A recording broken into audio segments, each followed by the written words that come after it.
Hey there. Welcome back to our exciting section, and this is covering meetings.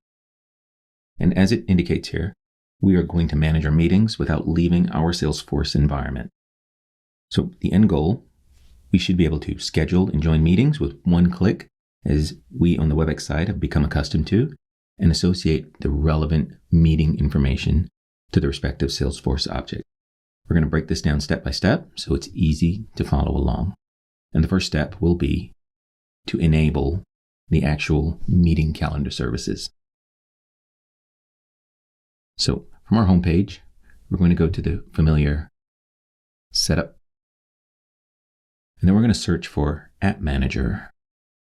You could scroll, but let this be your friend.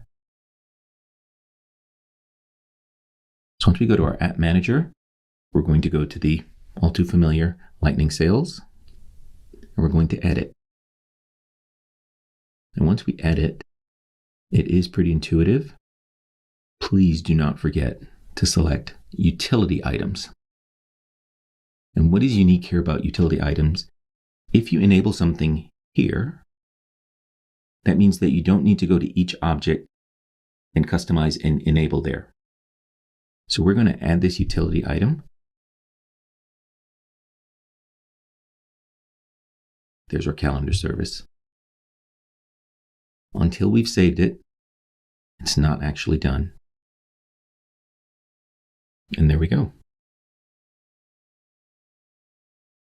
We'll see you back, and the next thing that we're going to do will be to add the actual meeting components. See you shortly.